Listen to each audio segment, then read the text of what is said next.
6,380 pounds. My name is Josh the RV Nerd, and, well, no, I'm not 6,380 pounds, at least not yet. The RV is. This is a 27RLS Avenger, conventional, rear living super slide, couple chairs in the back.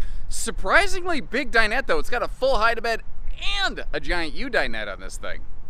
Like I said, this is just a conventional rear living room. I think I would call it the kind of dual recliner plus super slide rear living room. Although, something I really do like on this one, I am a sucker for like a little elevated serving bar right there. Add a couple little bar stools, and honey, I'm home. That always gets me. Oh, I just noticed something I didn't notice on my previous pass, so we're going to kind of investigate this together. I noticed we have some non-matching wood trim here, and surefire signs that there has been some kind of water exposure around that trim. I think that's probably something like where the electrical cord hooks up in the back right there.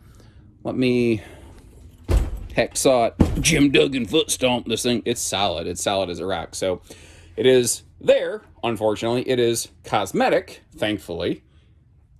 But you deserve to know about it. I'm going to do everything I can to make it known, basically. We have a 6.5 foot height in here. We have central air, central heat. So this is not like a Magic Four Seasons camper. This is just going to be a spring, summer, fall kind of job, but something to give you some decent extended comfort. That looks like I said, a full hide-a-bed here, which I don't believe anyone ever really slept on. And then over here, we've got ourselves a full-on big time U-dinette. That is a large sleeper right there. And I love those free-floating tables, because if you need to kind of cheat and have a makeshift picnic table, if a campsite doesn't have one, you didn't pack one, that's an easy way to go.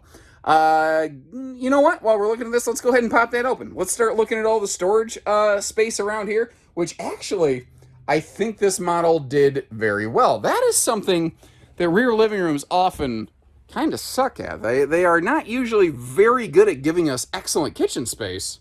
And this one is surprisingly good. I think it's actually because, and this is going to sound weird, but hear me out. I think it's actually because of the bigger living room super slide. And I know that sounds stupid, but think about it. We're sitting over here in the sofa right now. If this side of the RV is longer, then that side of the RV has to be longer, which is why they're able to give us also this like serving bar over here, as well as that dedicated pantry next to the fridge, because that is something right there that rear living rooms very often lack. And I tell you, it's kind of fun over here. I like floor plans like this because, like, you can have somebody over here doing a puzzle or having lunch or whatever. You know, for the most part, I think you're probably going to spend some time back here on the rear recliners. But just like this, if somebody's sitting over here, you can always turn the recliner, just sit here and have a cool little conversation corner. And something else I'm noticing, every window's opening for airflow, and that is excellent. Now, from the kitchen, you pass up here into the bathroom, and this has an awesome linen cabinet over here. That's something actually that irks me about so many RVs, even in today's market. The number of RVs that are built with absolutely no storage for so much as a shampoo bottle and a single towel in the bathroom just irritates me. Flip around the other way here. Pretty conventional walk-through bathroom. One of the benefits of this is that it can allow for better traveling access, but I'm going to show you where this RV has actually a bit of a strange, almost surprising deficiency there as a result of its other exceptional qualities. More on that when we get there. Bedroom is pretty straightforward, but very nicely done. It's interesting because the bathroom almost feels a little bit plain. I like that nice linen cabinet, but we get up here in the bedroom and it really has like a nice kind of rich, refined quality. I do want to let you know, this is a Camp Queen bed. That's a 60 by 74 bed. Although, we could get up to a true queen bed here, and I think still walk around it as long as you don't mind doing a little butt scoot boogie. Hang on. On my way back to close out the slide, I just suddenly looked at the floor and went, one of these things is not like the other. Something dug the floor right here, and a section has been replaced, which, I mean, okay, that's how, oh, I see some scuffs on, I know what's happening.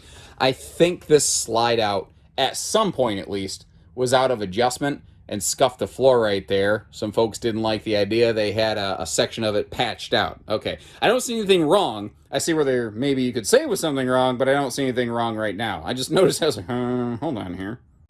Now closing the slide here for road mode, something I noticed. This big U-dinette is cool for a guest sleeper. Man, with that big countertop and the big dinette, it gets rather bossy in here. And I got long legs. I could climb over that thing, but if you don't want to do the Dukes of Hazzard yeehaw, this one is not the most successful I've ever seen for road mode access. But a layout like this, I think, really lends itself to destination use anyway. Or at least that would be the case if it weren't for the fact that this RV has dual entry doors, which allows you to go from the bedroom door through the bathroom into the kitchen. So it actually has pretty decent travel and access, just not in the way you would expect initially. Now outside here, we're going to begin with what I think might be the very largest pass-through storage compartment I've ever seen on a travel trailer like this. So much so, it's so wide open, I actually have a little bit of a concern that if somebody my size or bigger, 200 pounds plus laid on that, it may lack the support you might want to feel comfortable laying on that. So, not a hard thing to add some underbed support, just throwing an idea out there at you. Power tongue jack was applied to this because this originally had a manual. And one other little thing I noticed out here, the original outside door holdback, you can see right there, got pulled out. I like how the folks relocated it. They put it closer to the outside edge of the door where it's less likely to get torqued and pulled real hard. Now, the tires, I am presuming, are all factory original. I was not able to locate a date code on them. It's probably written on the inside of the tire. It's only required to be written on one side or the other. And amazingly, all 4 tires on the ground in the spare, I struck out, had a 50-50 shot on all of them, struck out all the way across the board. Because, of course, I did. No ladder on the back here, but she is a walkable roof. Give me just a minute and I'll give you some kind of peek up there to the best of my ability since I don't have a ladder available to me right now. All the windows are tinted. They all open for airflow. And little things I look for on trailers like this, like I start looking at the bottom corners and especially around the skirting, and I start saying, did they rub or bump into anything? And it's very common on a camper this size. I don't know what it is, but right here there is always, if there's going to be a rub somewhere, this is where it's going to be located. I don't know if that's just organically where the gas station pump lines up with this thing or what it might be, but there's a little rub right there. It's thankfully down in the skirting. It's cosmetic. It's not hurting anything mechanical, but again, you deserve to know it's there. Now, doing the best I can to kind of just give you a quick pass over the roof here. Always like to take that extra time and effort. Also, I believe this has an enclosed underbelly, but I actually haven't gotten down here now that I think about it. Yes, it does. There we go. How about that? All right, so that little spot on the skirting that we saw at the front of the slide there kind of caught my attention, so that's where I focused on really inspecting. I made one last pass around the RV, and I noticed the slide flooring was really bulging out down here, and it has definitely been water exposed. I don't know what led to it. I don't know what originated it.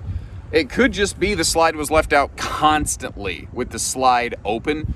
Water washes down the wall, it wicks under a little bit, and this is an OSB bottom floor. It has a heavy anti-wicking treatment, but that's not a blocker, it's a resistant, if that makes sense. It makes it not immune to water. It's not waterproof, it's water resistant. There's a difference there.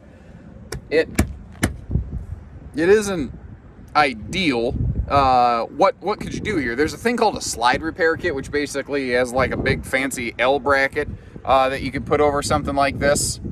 I just missed it my first time through. I just want to make you aware of things like that. Any, like, cosmetic stuff is one thing, structural stuff is something entirely different. Some people are okay with things like this, some people are definitely not, and I want to make sure you know what you're getting into before you call our place over here. So if you appreciate the way we go about things, hit that like button, subscribe, leave me a couple comments, let me know what you like about it or any questions you might have. I leave you a link in the video description. You can always check for pricing and availability, whether you're serious or whether you're curious. Never have to pick up the phone and give us your blood type or anything like that. And short of that, if you're wondering like, hey, can my vehicle tow this thing or whatever, give our team a call. We'll crack open the tow guides and we'll make sure.